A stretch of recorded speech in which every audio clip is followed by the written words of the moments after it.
Hi, good afternoon. Good afternoon, Jose. How are you? Good afternoon. Great. Today, it's my pleasure and privilege to be joined by Jose Ordoñez. He has a lot that I can say about him, certainly 25 years plus experience as an entrepreneur, private equity investor, venture capital investor. Some of his co-founded startups include advancement in the technology space with smart healthcare, smart agriculture, smart business process automation platforms. Another exciting one is hybrid power to cell towers in bad grid and no grid areas, so that coverage is maintained. But today we're going to be looking at another one of the companies he's involved with as CEO, which is Kingo Energy.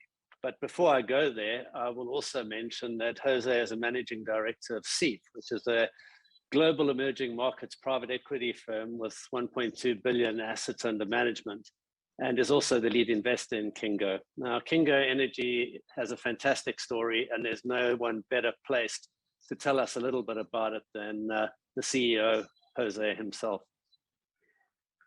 Thanks, Craig. Good morning, actually, from Guatemala. And thanks for the invitation. So Kingo Energy is a technology company based out of Guatemala City. What we do is we solve one of the world's grandest challenges, at least in emerging markets, which is energy access. There's over 1.5 billion people in the world who don't have access to power, simply because the grid, they live in areas where it's way too expensive for the grid to reach them. And these people are also among the poorest and least educated, and therefore have the least amount of economic opportunity.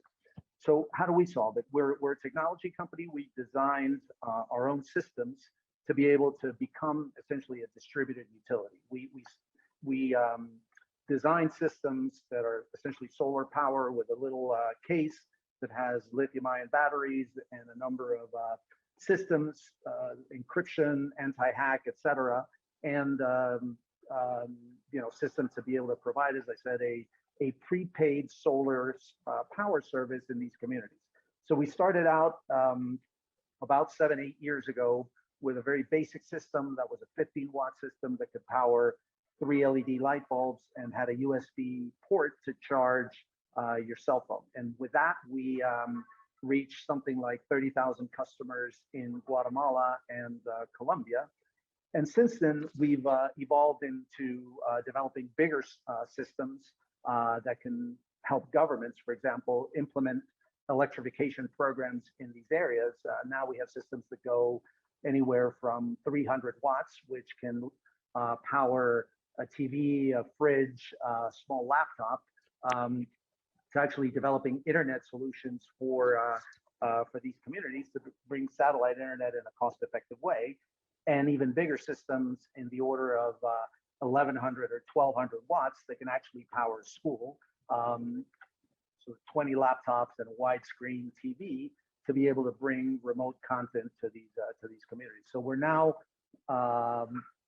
serving governments. We're also serving companies that want to provide their goods and services in these communities, providing things like refrigeration, internet, satellite internet for banking terminals, and the like. So we think our products are pretty transformational in these communities. I mean, that's certainly what I've learned from the business operations and what you guys do, which is it is real impact investment. It's green. I mean, if we look at ESG, this is as green as it gets. It's renewable energy, it's solar.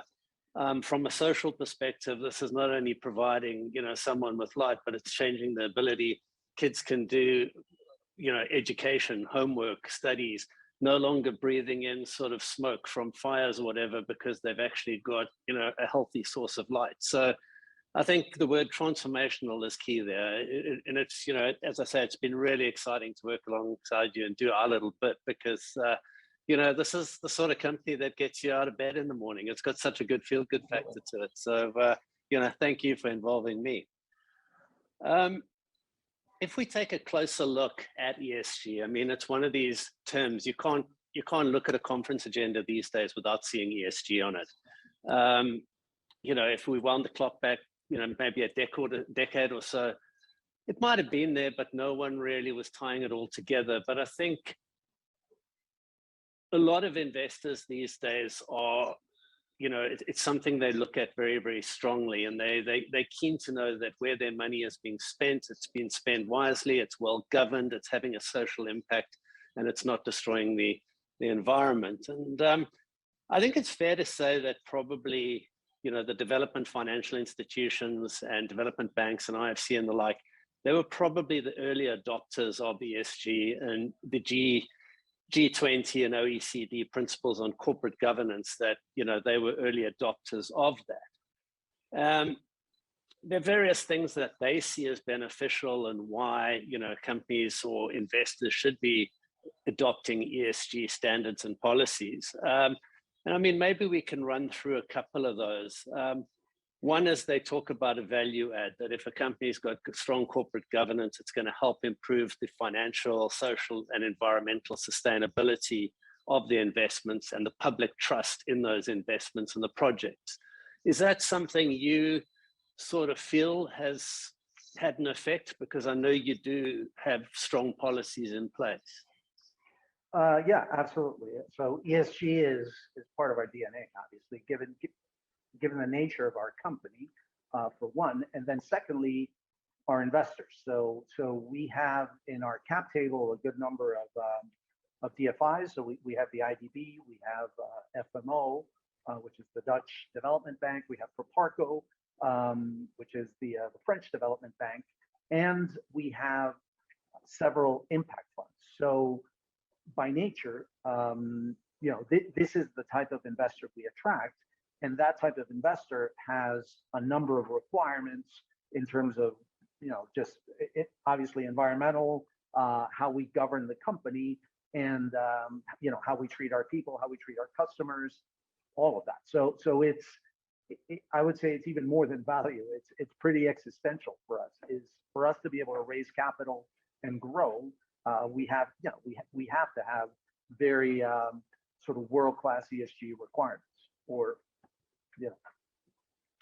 And I mean, that's because you started with a lot of the development financial institutions as early investors. I mean, you've had this program right from the beginning. I mean, as you've grown and you've got through your sort of, Series A, Series B, Series C equity financings, how has that translated into attracting other investors and maybe sort of the larger investors and private equity groups in the private sector? Are they also looking at this? Does this give you a key advantage?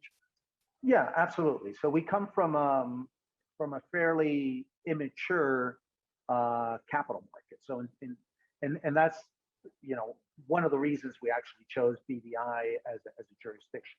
We in Guatemala didn't really have or doesn't really have a well-developed corporate law to allow companies to raise capital. So in order for us to do so, we chose BVI. We started, then our early investors were DFIs. And in order to attract them, then we created this whole sort of best practices in terms of ESG, in terms of the documentation that we use to raise capital.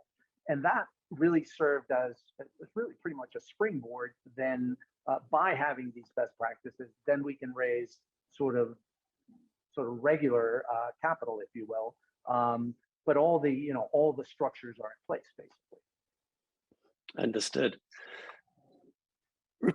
For the investors as well, I mean, one of the things they're going to look at, especially in emerging and frontier markets, is reducing their reputational risk. And with weak corporate governance, there is a potentially more likelihood for corporate scandal, that sort of thing. How have you, well, actually, to come back to an earlier step, you mentioned some of the first early investors. I mean, you have investors from a number of nationalities, number of jurisdictions. So again, I suppose the BVI vehicle creates the level investment platform for them. After that, I mean, with investors, the way we structured things, giving investors the ability to appoint their own board members or have board observers or different class rights for different classes of shares for each equity round, has that helped you demonstrate governance, or given the investor groups a certain sense that they have better oversight of their investment through the process? Yeah, absolutely. So first is we have to create a common language, a language that everybody understands.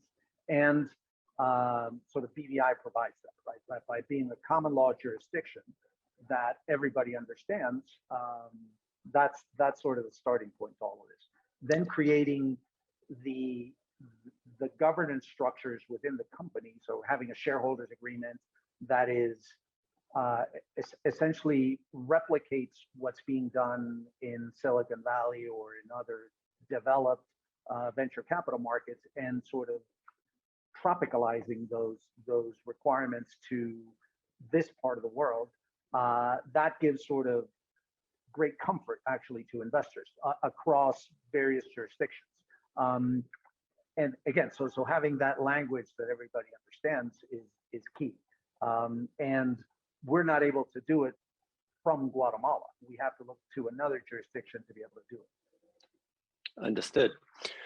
I mean, one of the things I've, the drum I've long banged in the BVI is the BVI Corporate Advantage. And a lot of that, I think, lends to the modern corporate laws that we have. I mean, we adopted, we cherry-picked basically pieces of the Delaware legislation, Ontario, New Zealand, Australia. It's got the English law backbone, but parts of it are obviously fairly different too. So it's quite a flexible corporate statute. It's modern. We try to revise it every so often to keep it current and, address sort of, customer needs, if you like. The one thing we do in the BVI is entrench certain corporate governance provisions of a shareholders agreement when it comes to voting, share transfer, share rights, things like that, into the constitutive documents, memorandum and articles. So I think one of the things we like there is that we feel that gives you better avenues to relief if there is any nonsense, because if it's a shareholders agreement, you've got to establish breach in a court necessarily before you can open the doors of relief. Whereas if someone's not complying or threatening to not comply with the constitutive documents, I think, it's easier to jump into a BVI court and either get a restraining order or an injunction or a compliance order or something like that. So, those are things, thankfully, we haven't had to test with Kingo. But I suppose we have established the practice of having, as you know, the memorandum and articles of association are essentially a mirror image of our shareholders agreement, and therefore, it's belt and suspenders for investors, and it makes enforceability of their rights very easy in a way, as you say, without having to, sort of test their rights in court. Yeah. From an investor value or investment value perspective, I mean, people invest with the idea at some point they're going to exit. How important is strong corporate governance these days, as well as environmental and social responsibility to your value as a company leading up to exit? Yeah, absolutely. So we bake in the provisions for exit both in our shareholders agreement and in the memorandum and articles of association. So everybody knows when they invest in Kingo what the end game is, and there are provisions for triggering all of this that protects the rights of every class. So yeah, all of that, and having that sort of pretty well established in the governance documents is key. Obviously, it's key for us to be able to attract investment. Understood. One of the areas I always feel I've got to be sensitive when I'm doing sort of emerging market work or frontier work is to sort of, I want to sell the BVI platform for what it can do, the corporate advantage it provides, but you have to be a little bit delicate, because you don't want to say to the emerging market that their corporate law is not up to scratch or their courts aren't good enough or something like that. So, but this is something it's also driven by international investors and their expectations. So it's not a slight to the emerging jurisdiction. It's rather there to assist them to bring in that investment. And over time, I'm sure laws will evolve as well. So is that something that is a fair statement? Yeah, I think so. I mean, as a practical matter, if we were just a pure Guatemalan company that wanted to raise capital, it would be, first of all, very difficult for us to attract investment. then secondly, it would be an incredibly inefficient structure for us to do it as a company that wants to grow regionally. We're just, our laws are just not equipped to do that. And so, we do have operating companies in each jurisdiction where we operate. So, local governments are happy. We pay local taxes. We follow the local laws in terms of our local operations, but we're able to raise capital with international investors at the same time. So it works well, I think. Yeah. So there is still a win-win. Yeah. Yeah. Anything else from personal experience within Kingo on the corporate governance side? Has BVI helped you demonstrate corporate governance? I mean, you mentioned it is baked into the memorandum and articles. That's a publicly searchable document. I mean, people can go down to the corporate registry, view that. Has that, does that help you demonstrate corporate governance, having gone through the BVI structure, or is it, a little bit more in the background? No, I think, as you say, the fact that these are all searchable documents that anybody can, and in fact, in all the opinions, we when we raise capital, investors want to make sure that their rights are indeed enforceable in the BVI. So so that transparency, if you will, in terms of whatever is agreed in the local constitutive documents, that it's there, that it's enforceable, that makes it easy, obviously, to raise capital. Yeah. One of the difficulties we face, obviously, is some media will, the offshore world does get a bit of a hammering. I mean, the DFIs, I know them well. I go to a lot of the private equity summits and conferences. They all acknowledge that the value of a neutral investment platform can bring, and the corporate governance that can be brought to a project. In promoting that, there is still a difficulty. Is there sensitivity, say, to the public sector or the general public as a whole in Guatemala, or to certain of your investors that you are using an offshore structure? Do you have to defend that? Yes, we've not so much in Guatemala. So the Central American investors are very comfortable with BVI. We had to do some work with the DFIs, explaining the rationale of this structure, and the fact that we are paying taxes in every jurisdiction where we operate. This is a structure that we need to use to raise capital, to enforce governance, shareholder rights, and all of that, which, given the deficiencies in our market, we can't do from here.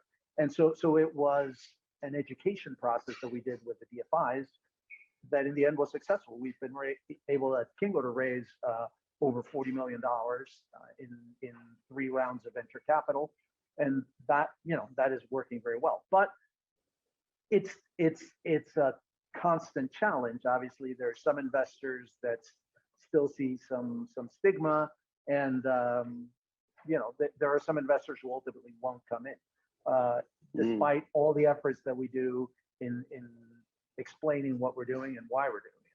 So yeah, I mean, that is there. That's an issue, but I think we've done a very good job in explaining what we do. Is there anything we could do more to help you in that space with that explanation and with that narrative? Yeah, I think, I mean, there are some, particularly countries in the European Union, that even though, the BVI has basically checked all the boxes, there are still some countries where that stigma remains in a way. So I think working on having sort of wide acceptability would be a good thing. There are a lot of companies like us that that are doing the right thing, that are doing great things in terms of impact, and where it's clear that the BVI is a great jurisdiction for us. So working on that obviously would be very beneficial to companies like ourselves. Yeah, I mean, that's one of the things I've always appreciated working with you and with Kingo and the investor group is that, you know, one of the other things we'll hear about in the offshore market is, oh, you know, it's secret, there's no transparency or things like that. And I mean, everything we have ever done with you guys has been completely transparent, completely open, you know, and that, I think that's something that's also misunderstood in the general markets, you know, is that it is possible to use offshore vehicles to, you know, attract investment, to be completely transparent and to you know, really change the lives of people on the ground. Absolutely. Yeah, absolutely. So I think, I mean, I don't know what the right answer is, but I mean, certainly a very strong marketing effort to explain exactly what you're saying would be very helpful. Yeah, no, understood. I'm not going to keep you too long because I know how busy you are, but it's not every day I get to speak to someone who's an economist, a lawyer, and you know, an MBA from Stanford. So there we go. You know, I want to be like you when I grow up. What else do you think BVI can offer to a jurisdiction like Guatemala or a company like Kingo and its sister companies like, you know, Hybrico? Is there anything that you have uniquely identified over the last years that, you know, maybe we could pay attention to and fix and make your life a bit easier? I mean, all the great things about BVI are working, sort of the contractual flexibility, the adoption of sort of best practices from other corporate laws like Delaware, et cetera. So all that works pretty well. I think going back to the previous point, where you can make our lives easier is in all of us working very hard to remove whatever stigma remains. Obviously, you know, the news doesn't help, but for companies like ourselves to be able to access the capital markets in an efficient and cost-effective way is important. So there's great value in having a jurisdiction that's widely accepted. So I think that's where the efforts need to be focused. We will certainly do our best. And, you know, if I get to work with more great companies like Kingo and with people like yourself, I mean, that makes my job that much more enjoyable and satisfying as well. So, you know, we'll certainly do our best to try and promote that. Jose, thank you so much for joining us today. It's always a pleasure and a privilege to get your time. And, you know, I look forward to how this journey is going to continue. All right. Thank you for the invitation. Thank you. Take care. Bye-bye.